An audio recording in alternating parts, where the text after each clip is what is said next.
मिठो पो हुन्छ है गोरुको मासु त आउनुहोस् है साथीहरू सँगै बसेर खाना खाऊँ है त आज चाहिँ नेपाली स्टाइलमा है मैले चाहिँ यो चाहिँ गोरुको मासुसँग क्याप्सिकम भुटेको फेरि गोरुको मासु खायो भनेर मलाई पुलिस लिएर साउन आउने होइन नि म त विदेशतिर पो छु त विदेशतिर यो गोरुको मासु त एकदम महँगो पो हुन्छ त अनि यसलाई त एकदम के भन्छ गोरुको मासुलाई त एकदम के भन्छ पौष्टिक एकदम राम्रो पौष्टिक दिने म पो पर्छ त यो त खाएको है त साथीहरू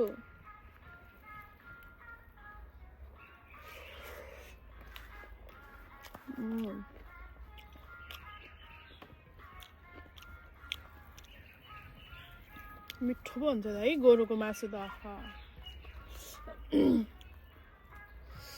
अझ गोरुको सुप खाना पाए झन् ओहो कति तागत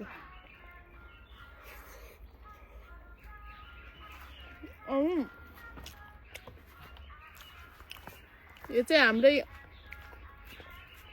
घरको अगाडि रोपेको यो बाँसको के हो त्यो कलिलो बाँस हुन्छ नि तलको त्यो है बाँस र यो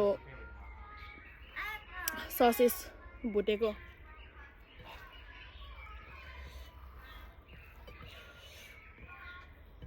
खाएको है साथीहरू आउनु सँगै खाम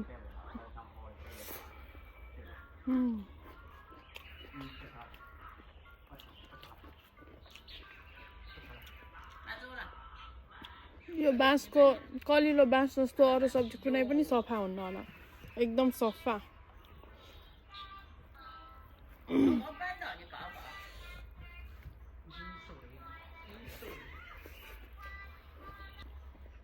के गर्नु है हाम्रो नेपालमा मात्रै गोरुको मासु खान नि डराइ खानुपर्छ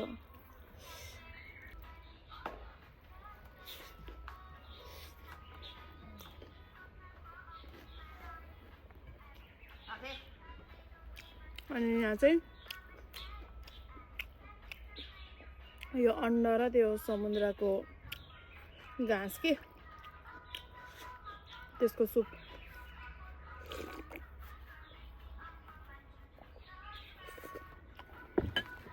त्यो खुर्सानीको अचार खुर्सानी र लसुनको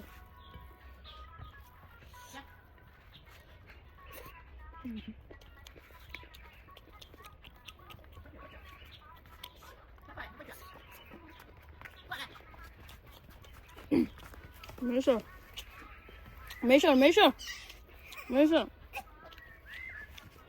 土豆吃饭了吗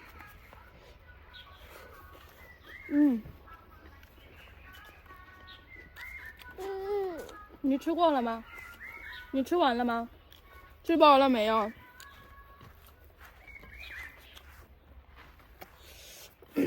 他不吃你的白年的泡，搞不着。吃牛肉不吃 ，baby。哥哥。哦，不是哥哥，这个是汤。给，再给一口。鸡蛋紫菜汤。漂亮，不想吃那白年的，不要吃了。反正回来还要吃，还有肉。哥哥。你喝吗？喝着都不吃肉了，上午吃了肉了，喝了还也吃了。好喝吧？给。这是糖吗？给，再给一口。看不想吃光泡的不会。你吃吧。吃这东西嘞。别找。给。सब मुछेर खाइदिन्छ एकैचोटि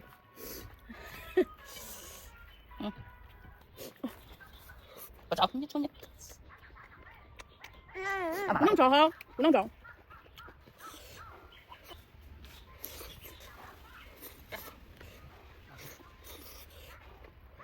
我这个。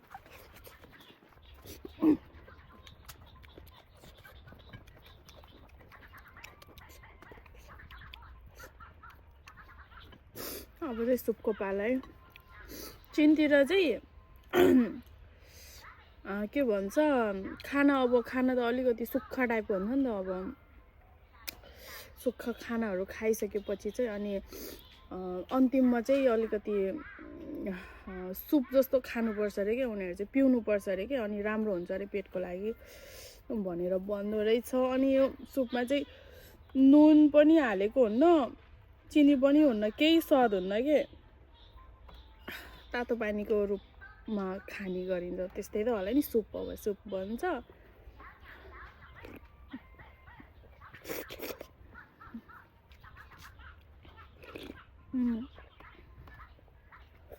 यस्तो हुन्छ।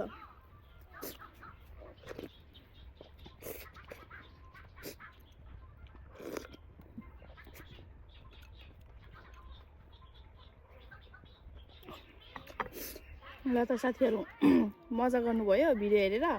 मजा गर्नुहोस् है त मेरो भिडियो हेरेर। By by.